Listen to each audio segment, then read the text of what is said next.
sommes ici en présence d'une douche intelligente réalisée par Alain Frenette et Daniel Pagé. Daniel, explique-nous en quoi consiste votre projet. Oui, notre projet consiste à être une douche qui contrôle la température de l'eau. Ce qu'elle fait, c'est que vous demandez 30 degrés Celsius, elle va s'arranger pour donner la température voulue. Lorsque la personne prend sa douche, elle va tout le temps faire une vérification constante de la température. Alors, il n'y a pas moyen de s'ébouillanter, il n'y a pas moyen de se geler non plus.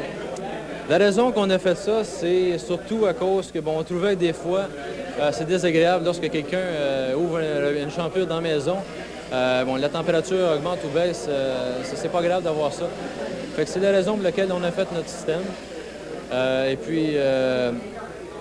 Ça va tout le temps faire une vérification constante de la température.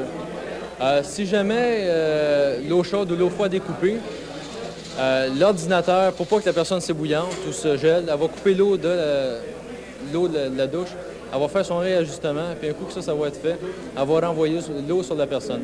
Fait qu'ainsi, nous autres, notre but en faisant la douche, c'était de faire en sorte que lorsque la personne prend sa douche, la température de l'eau soit tout le temps celle que l'utilisateur a demandé. Comment est-ce que l'utilisateur peut faire ces ajustements de température? Est-ce qu'il peut le faire à partir de la douche? Oui, il y a juste par l'entremise du clavier qu'on va voir tantôt, il y a juste à pitonner la température qu'il veut. Puis en pesant sur OK, l'ordinateur va tout de suite commencer le processus d'ajustement de l'eau. Quel a été l'aspect technique qui vous a donné le plus de problèmes? L'aspect technique, c'est, contrairement à ce qu'on pourrait penser, c'est pas l'électronique, c'était la mécanique. Parce que présentement, le système de valve qui existe sur le marché coûte 450 $. En tant qu'étudiant, notre budget ne le permettait pas. Fait qu'on était obligé de s'inventer le système par engrenage avec les moteurs, faire un asservissement d'un potentiomètre pour faire en sorte que l'ordinateur sache en tout temps où c'est qu'est rendu la valve.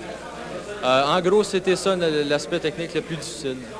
Du point de vue électronique, est-ce que vous utilisez des microprocesseurs dans votre équipement?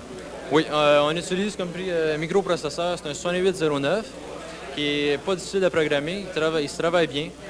Et puis, on a d'autres composantes alentours, là, comme les mémoires, ROM, RAM. Il y a des périphériques de communication parallèle, comme les PIA. Et puis, côté ordinateur, ça se trouve être ça. Il y a un AD aussi pour les entrées de température et de potentiomètre. Merci beaucoup, Daniel.